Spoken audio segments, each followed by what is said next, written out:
Nyla O.C. Vance was inside the vigil when the sky tore open. She felt it before she understood it. A lurch in the current behind her eyes. The sensation of a held breath being ripped out of her lungs from the inside.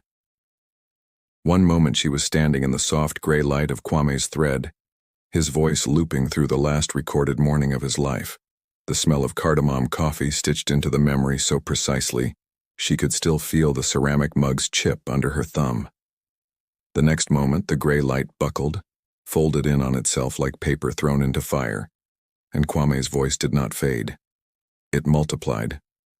For one impossible half-second, she heard him from every direction at once, layered 1,000 deep, a choir made of a single dead man, and then the connection didn't sever. It opened wider. Nyla came back into her body, gasping on her knees on the cold tile of the Accra hub, blood running warm from her nose, and every other keeper in the chamber was on the floor with her, 23 of them, all making the same sound. Not screaming, not yet, but a low animal moan of something being unlocked that had never in living memory been unlocked. A door swinging open onto a room nobody currently alive had ever been permitted to enter. Overhead, through the chamber's high skylight, Accra's night sky was wrong. Where the moon had hung for the whole of human history, there was now a bruise of light unraveling outward in a slow, silent bloom, threads of white fire dragging themselves apart in vacuum, already dimming, already becoming debris. Someone near the door was praying. Someone else was already on their feet, badge light flashing, shouting into a comm for triage. Nyla didn't move. She knelt there with blood on her lip and her palm pressed flat to the floor, and the only thought she could hold on to, the only thought that made any kind of sense, was this. That did not feel like a door closing. It felt like a door being kicked in. Outside, in the corridor, the triage lights were already flickering between amber and red, and somewhere below the chamber a child was crying in the specific pitch that meant no one had come for her yet. Nyla made herself stand. Her legs did not want to hold her, and for a strange, suspended second she noticed that her body was recovering its balance faster than the chamber's shifting emergency lighting should have let her track. A small wrongness, easy to miss under the larger one, the kind of detail that would only make sense in hindsight. She filed it away the way she filed away every anomaly a keeper was trained to notice and not yet trained to explain, and went to find the child. By the time she reached the lower corridor, the emergency feeds had already begun looping the same handful of images from 6 different cities, silhouettes on rooftops, faces tilted up at a sky that had lost the one shape it had always kept, news anchors reading briefings they had clearly been handed seconds before broadcast, their composure fraying visibly at the edges. Nobody yet had language for what had happened. They had only the fact of it, repeating itself in every frame. The moon, unraveling. It would be 19 hours before anyone in a position of authority tried to explain to the public what the Concorde ships had actually done, and by then half the truth was already obsolete, overtaken by things stranger than the destruction itself. The strike had been almost gentle in its mechanics, a lattice of gravitic charges seeded weeks earlier under cover of a diplomatic overture, detonated in sequence to fracture the moon along its mantle rather than simply vaporize it, so that the destruction would be visible, prolonged, undeniable, a wound that kept bleeding light into the sky for anyone on the dayside to see rise at dusk. It was not an accident, and it was not overkill. It was a message, engineered with the same cold competence a surgeon brings to an amputation. Fleet Marshal Ked van Ossen of the Concorde watched the burn pattern from the bridge of the long correction with something close to satisfaction. He had done this 7 times before, across 7 young species who had made the mistake of being interesting to his masters. Each time the method was the same, refined a little further by the last failure. Identify the icon a species has wrapped its grief around, a homeworld's second sun, a sacred reef, a burial moon, and remove it, cleanly, publicly, before any treaty could be signed and any resistance organized. Oswin's doctrine was built on a truth he had watched prove itself again and again in the archives of his own people's ancient wars. A society's grief, once it loses the vessel that has been carrying it, does not vanish. It spills. It turns inward. It finds the nearest soft target, which is always, without fail, the society itself. Fracture the anchor, and you do not need to fight the species at all. You only need to wait for them to fight each other. He gave the order to withdraw the long correction to observation distance and watch humanity come apart from the inside, the way 6 species before it had come apart. The first of the 6 had been the Ithresh, whose entire civilization had oriented itself around a binary star, their oldest myths called the Twin Mourners, and when the Concord's predecessors, Asen's own grandmother among them, had extinguished one half of that pair, the Ithresh had spent 4 brutal years in open civil war, over which surviving faction had the right to grieve loudest, until there was almost nothing left worth conquering. The second had been the Vern, whose burial reefs, seeded with the bioluminescent dead of 40 generations, had glowed in their coastal waters until a single orbital strike turned the largest reef to ash, and the Vern turned on their own coastal cities within the season, certain, in their grief, that someone among them must be to blame. 5 more had followed the same shape, different only in the specific icon and the specific speed of the collapse, and by the 6th, Osuan's doctrine had stopped being a theory and become simple arithmetic.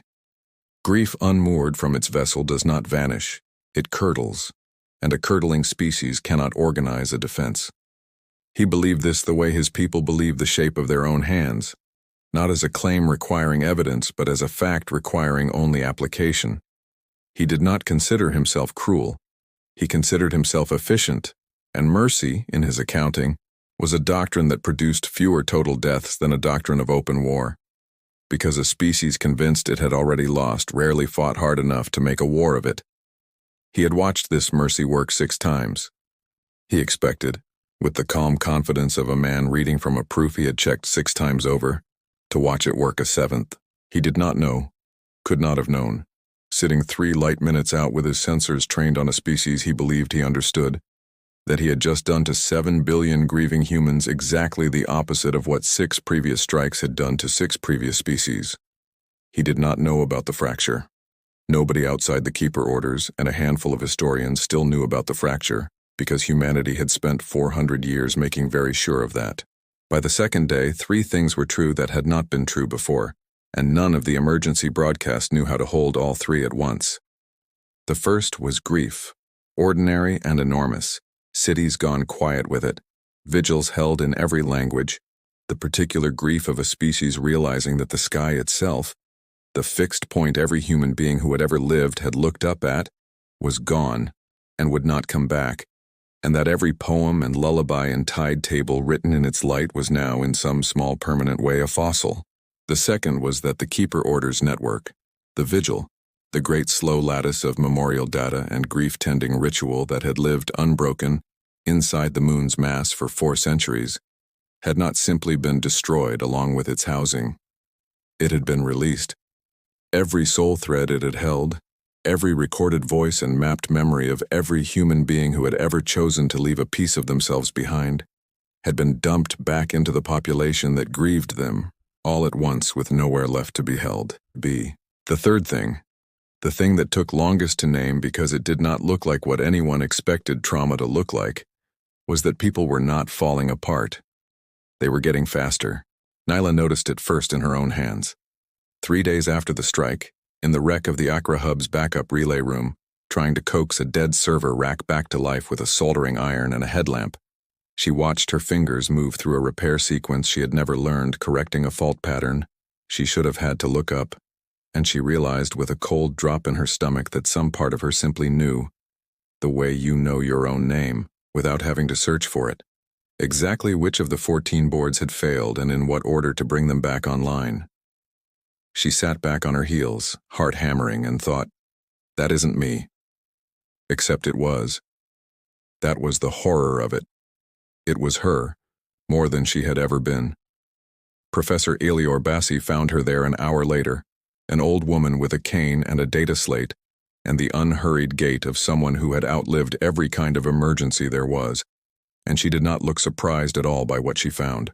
She looked, if anything, like someone confirming a diagnosis she had dreaded for 40 years. You felt it, Bassi said. Not a question.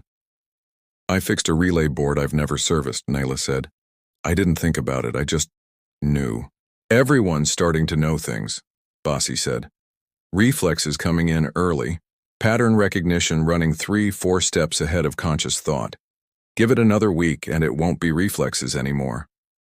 She lowered herself onto an overturned crate with the care of someone whose joints had opinions and set the slate on her knee and looked at Naila with an expression that was not quite pity and not quite fear, but shared a border with both.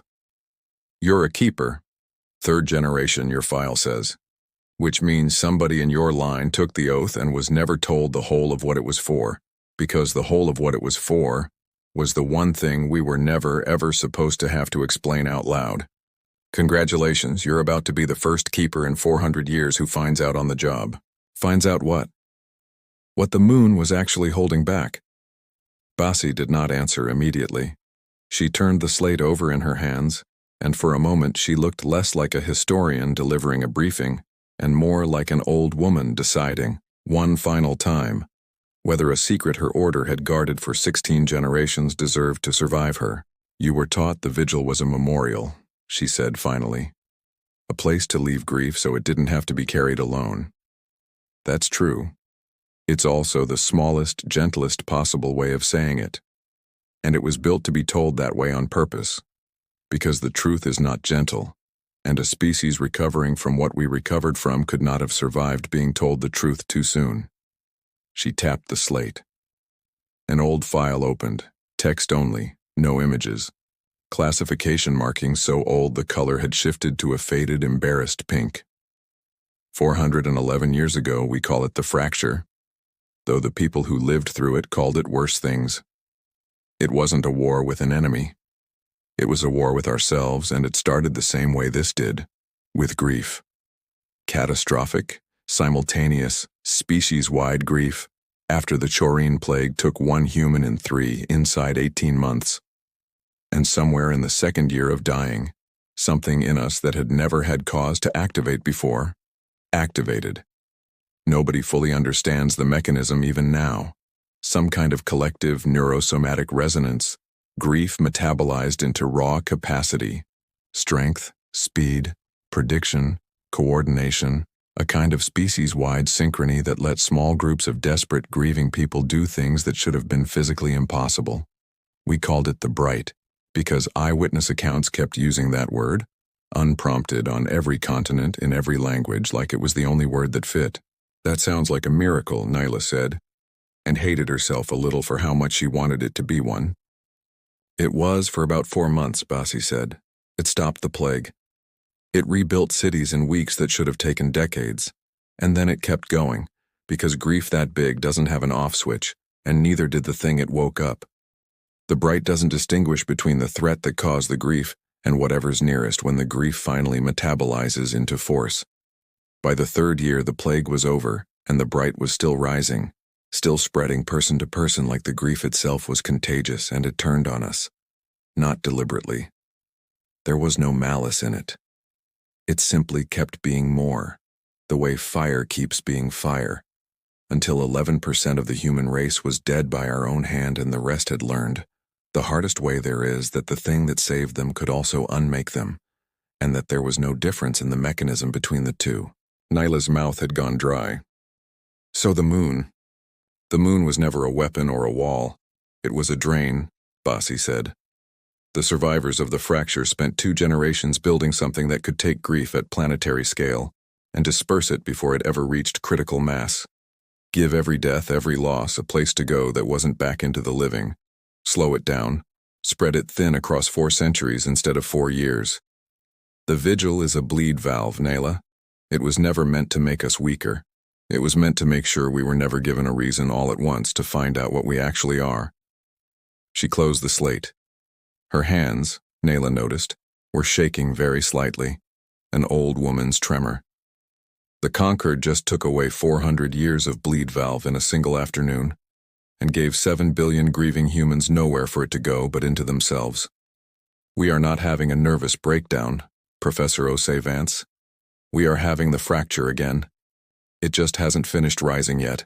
6 days after the strike, the Concorde sent 3 scout vessels into low orbit to assess how thoroughly humanity had begun to fracture, per doctrine, per the pattern that had worked 6 times before. They did not come home. Nyla watched the engagement from the roof of the Accra hub with 40 other keepers and staff, because by then nobody could stand to be indoors when the sky did something new. There was no ceremony to it, none of the choreography of the fleet exercises humanity had drilled for decades in preparation for a first contact nobody had believed would be hostile. 3 human interceptor wings, undermanned, flying aircraft that were, on paper, 2 full technological generations behind what they were up against, rose to meet 3 conquered scouts that outmassed them 10-1, and simply did not miss. Not once. Every human pilot moved as if they had already lived through this exact fight 100 times and memorized every angle the enemy would take, correcting for maneuvers before the conquered ships had committed to them, closing on vulnerabilities and shielding geometry that conquered doctrine considered theoretically undetectable from outside. It took 4 minutes. 2 conquered scouts died in the debris field where the moon used to be, a wound closing over a wound. The 3rd fled with battle damage so severe it would not survive the jump home. And it did not matter, because the message it carried back was already true before it arrived.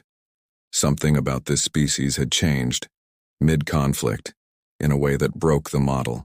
Austin watched the tactical replay 11 times from the bridge of the long correction, and could not make it mean anything he recognized. His officers used words like impossible and statistically null, and he silenced them, because those words were not analysis, they were fear dressed as vocabulary, and fear was not useful to him. What was useful was the sick, slow, dawning recognition that he had run this doctrine on 6 prior species, and it had shattered every one of them within a week, and that the 7th species had, for reasons his intelligence apparatus could not yet name, done something he had never once seen a grieving civilization do. It had gotten better at killing. Down on the ground, the humans who had done the killing did not feel triumphant. Nyla had watched a 19-year-old interceptor pilot named Theo Duarte land his craft on the Accra Strip an hour after the engagement, climb out under his own power, walk exactly 11 steps toward the debrief tent, and then simply fold to the tarmac, unconscious before he hit it, nose bleeding the way Nyla's had bled 6 days earlier. When he woke in the infirmary, he would not talk about the fight itself. He would only say over and over in the flat voice of a man describing something that frightened him more than the enemy had, that he had known where the Concorde pilot was going to be a full 2 seconds before the Concorde pilot had known it himself, and that some part of him, some part that was not fear, that felt disturbingly like hunger, had wanted the fight to last longer. The bright was rising. Bassi had been right. It just hadn't finished yet. By the 2nd week, the pattern accelerated in a way the Keeper Order's oldest surviving archives had specifically warned about and specifically failed to solve, because the survivors of the fracture had never had to solve it. They had only had the moon, patiently bleeding it off for 400 years, and now the moon was gone. People began reporting hours of missing time, waking exhausted in places they had no memory of traveling to, having done things, repaired infrastructure, organized supply convoys, and a handful of ugly cases hurt people who startled them badly enough, with a competence and speed utterly disconnected from any decision they remembered making. Coordination between total strangers began to resemble the choreography of a single organism. Crowds in Lagos and Jakarta and São Paulo, self-organizing into relief efforts with no visible leader and no wasted motion. Thousands of individuals moving as though sharing one nervous system stretched impossibly thin across a species. The reports that worried Bassi most were the small ones, the ones the news feeds never picked up because they looked on their surface like nothing at all. A father in Nairobi who woke from missing time to find he had reorganized his daughter's entire room, alphabetized, labeled, every toy cataloged and shelved, and could not explain why except that some part of him had needed badly for something to be in order. A pair of retired dock workers in Rotterdam who had spent 6 unaccounted hours clearing a collapsed pedestrian bridge with their bare hands, working in perfect silent tandem though they had never met before that morning, and who wept afterward, not from exhaustion, but from a grief neither of them could name, as though the labor itself had been the only language large enough to hold what they were carrying. Bassi collected these stories the way a seismologist collects tremors, plotting them against a pattern only she and a handful of elder historians could see forming. Not chaos, not yet, but pressure, accumulating along fault lines that 400 years of the vigil had kept quietly, invisibly relieved. It looked from a distance like the most extraordinary flowering of human cooperation in recorded history. It looked up close to anyone who had read Bassi's slate, like exactly what it was. 7 billion people, quietly ceasing to be 7 billion separate minds, one grief-soaked degree at a time.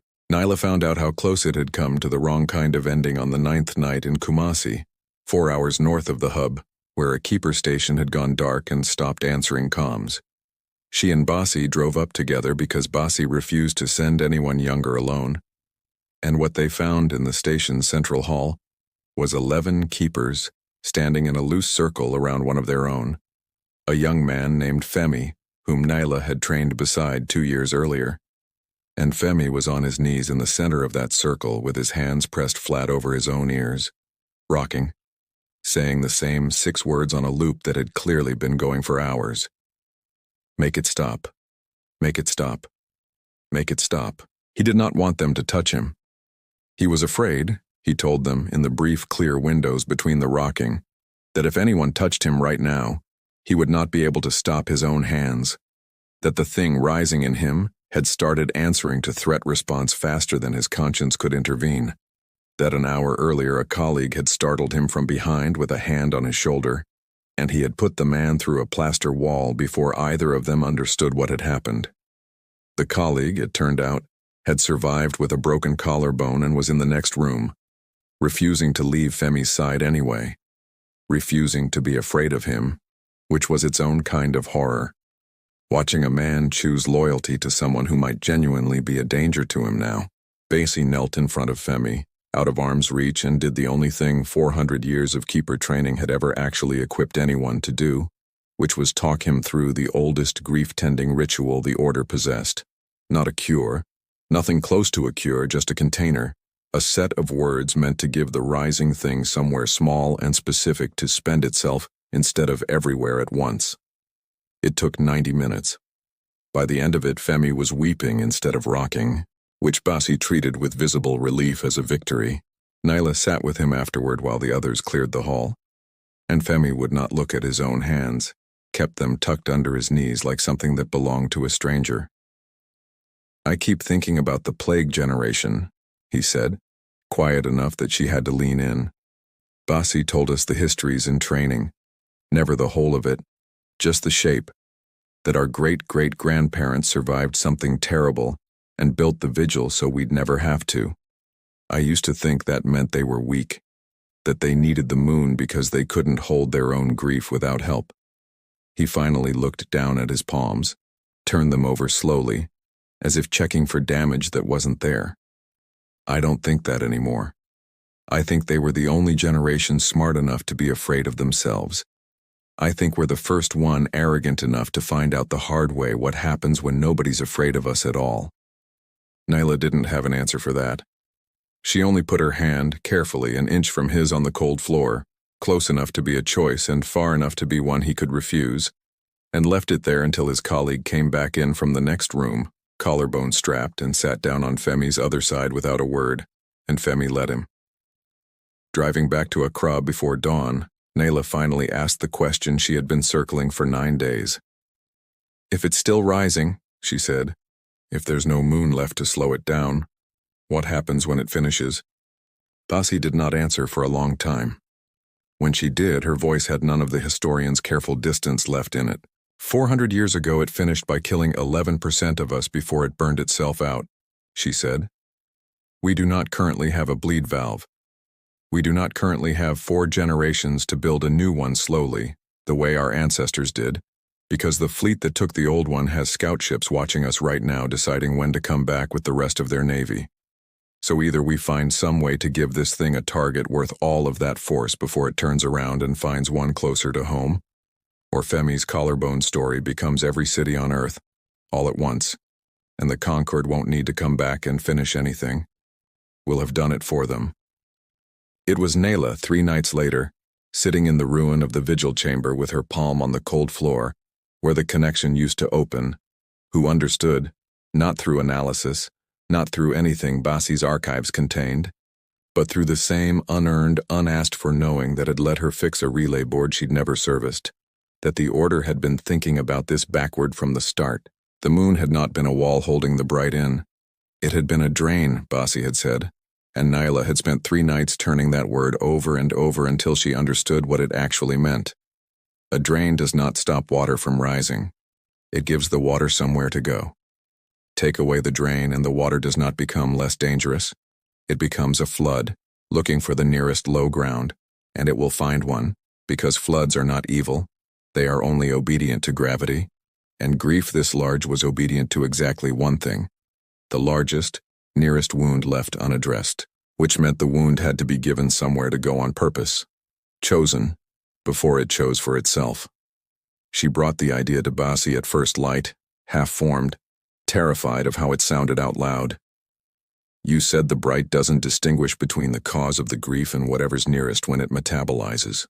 What if we stopped trying to contain it and instead pointed it, on purpose, at the actual cause? She made herself say the rest before her nerve failed.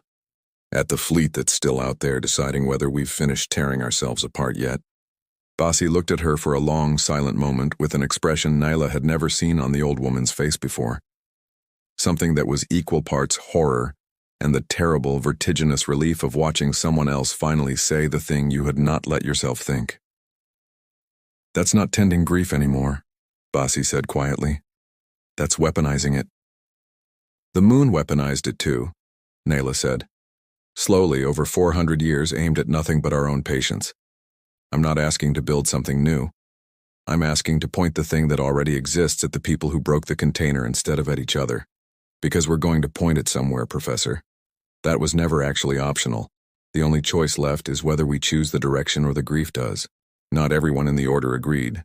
And the disagreement was not cowardice, whatever the war room chatter later made of it. Femi's own supervisor, a soft-spoken second-generation keeper named Adezen Wosu, who had spent 11 years teaching novices the same gentle ritual Basi had used on Femi's kitchen floor, stood in the middle of the emergency council on the second day and said plainly that what Nyla was describing was not a drain and had never been the Order's purpose, and that an Order built to relieve suffering had no business becoming the first institution in 400 years to deliberately concentrate it. We took an oath to tend grief, Ade said, not to sharpen it into something that flies. If we do this, we don't get to be surprised later when it comes back around and asks to be aimed again. And again. Until aiming it is simply what we are. Nobody in the room had an answer that made the warning smaller. Basi did not try to give one. You're not wrong, she told Ades in front of the whole council. And I want that on record because I think we're going to need to remember later that someone said it out loud before we chose anyway. But I don't think the choice in front of us is between an Order that stays gentle and an Order that doesn't. I think it's between an Order that aims this once, on purpose, with our eyes open about what it costs, and a species that has it aimed for it, by default, by whatever's nearest, when the pressure finishes rising. Femi already put a man through a wall without deciding to. I would rather choose badly, awake, then let this choose for us while we're all still telling ourselves we're only grieving. Adaiz did not vote for the lattice. 3 other keepers stood with her. The council let their dissent stand in the record, unpunished and unresolved, because Basi insisted on it, and because some part of every person in that room understood, even as they voted the other way, that Adaiz might yet turn out to be right, on a longer timeline than any of them currently had the luxury of considering. It took the Keeper Orders 4 days to build what Nyla's instinct had described in 4 seconds. 4 days of argument, of old doctrine breaking under the weight of a crisis it had never been designed to survive, of Basi standing in front of the Order's surviving elders and telling them in the same flat, unflinching voice she had used to explain the fracture, that the choice in front of them was not between control and catastrophe, because control was already gone, and had been gone since the moment the strike hit. The only choice left was between an aimed catastrophe and a random one. What they built was not a weapon in any sense that would have satisfied Asuan's doctrine.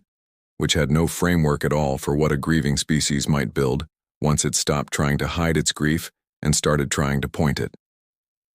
It was a resonance lattice cobbled together from the Vigil's own surviving fragments.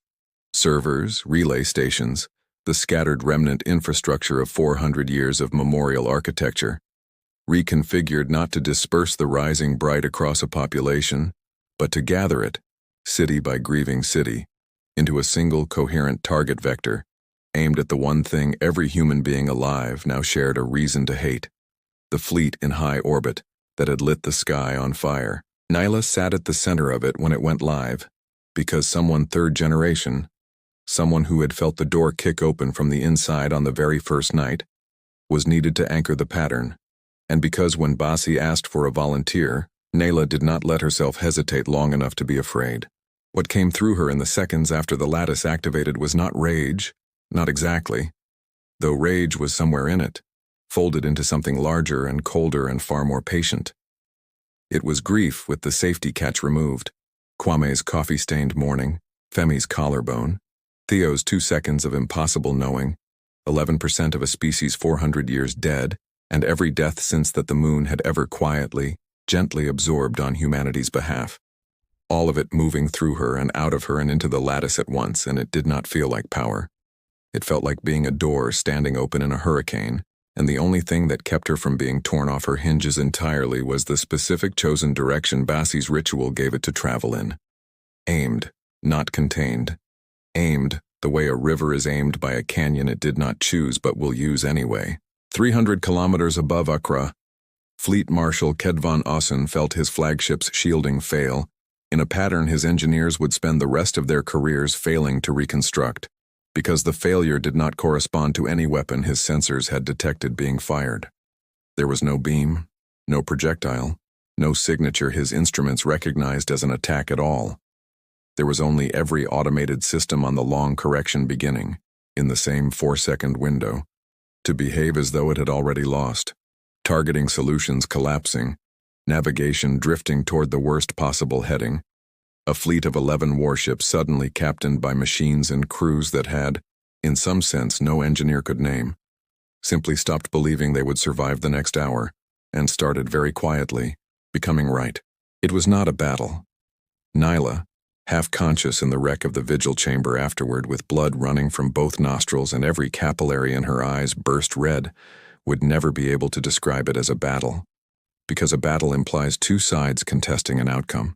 And this had not felt contested at all. It had felt inevitable. The way it is inevitable that a door held shut against a flood for 400 years will, once opened, let the flood go exactly where the flood has always wanted to go. 6 of Osuan's 11 ships were derelict within the hour, their crews alive but catatonic, staring at instruments that no longer meant anything to them. 3 more broke formation and fled the system entirely. Jump drives spooling on courses that led nowhere in particular, captained by officers who would later report, under interrogation by their own superiors, that they had simply understood, all at once and with total certainty, that remaining in orbit around this particular planet was the single worst decision available to them, and had acted on that certainty before they had finished forming the thought. Around the world, in the same 4 seconds, the bright that had been rising in ordinary people for 11 days did not spend itself against neighbors and strangers, the way Femi's had nearly spent itself against a friend. Nyla would hear the accounts later, secondhand, in the strange, grateful hush that settled over the following weeks. A warehouse crew in Manila, who had been trembling on the edge of panic for a week later, swore they had all, in the same instant, felt something in their chests simply let go, like a held breath finally exhaled outward instead of inward. A grief counselor in Lagos, mid-session with a widow who had lost her husband to the strike's first chaotic hours, watched the woman's shaking hands go suddenly, uncannily still, and would say afterward that it had not felt like calm arriving. It had felt like a debt, quietly, somewhere far away, being called in and paid. Osun did not flee.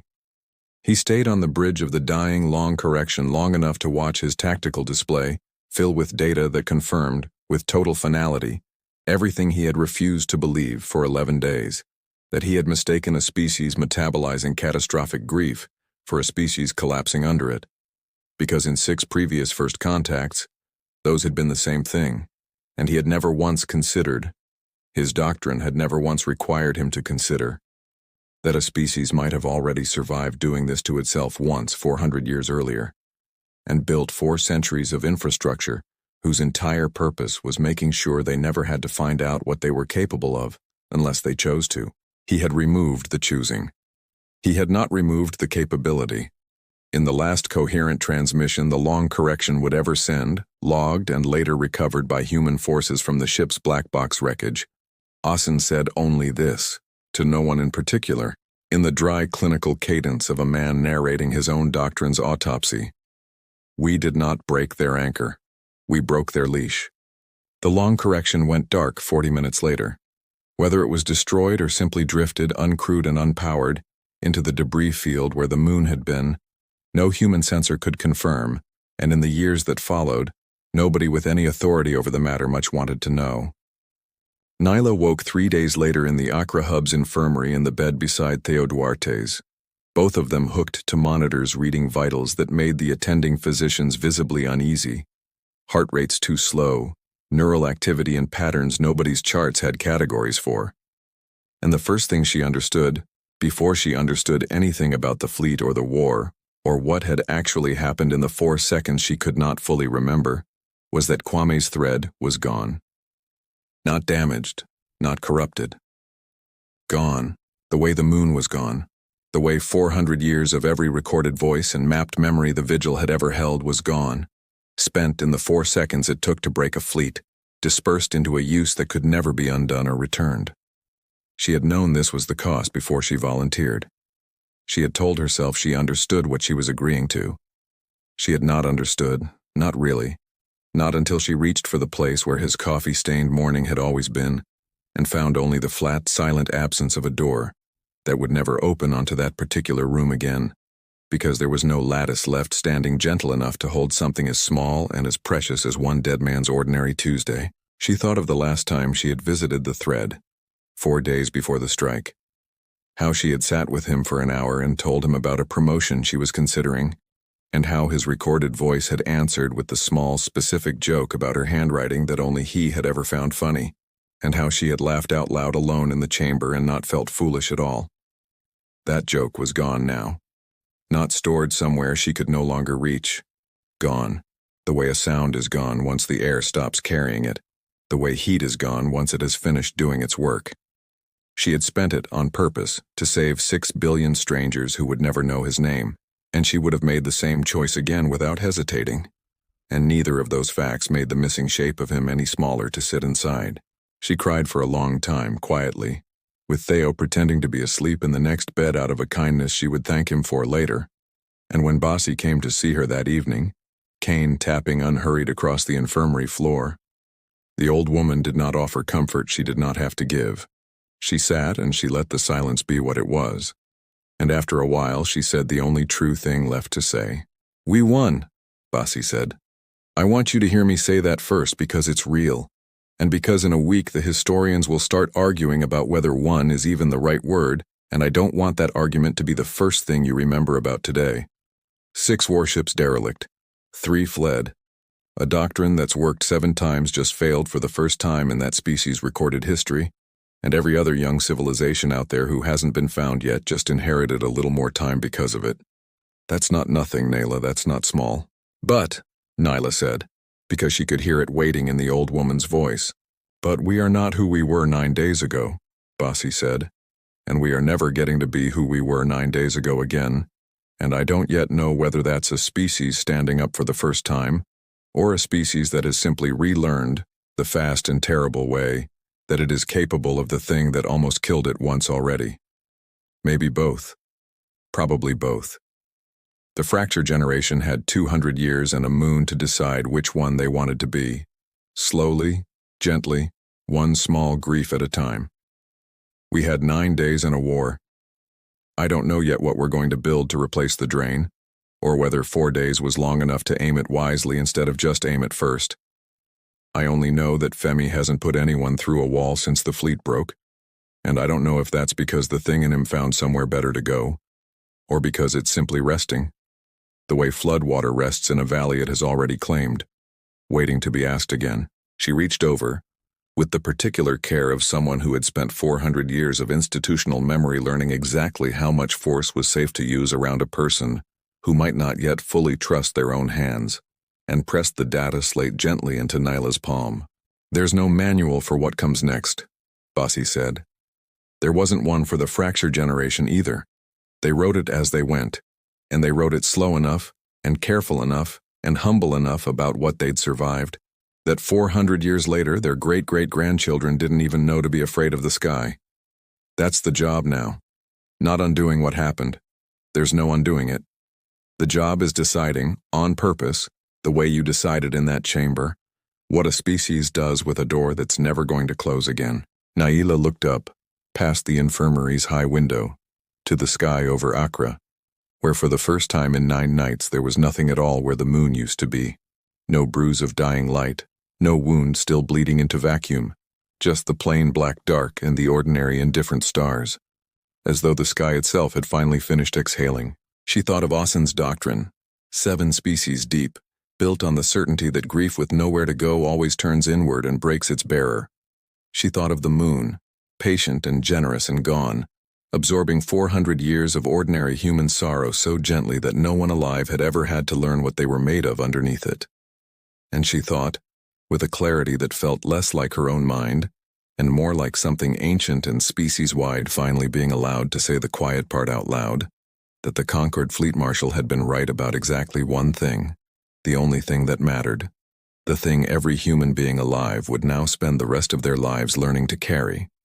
They had come to put out a warning light, certain that darkness would make a young species easier to break, and instead, they had simply, permanently, turned it off.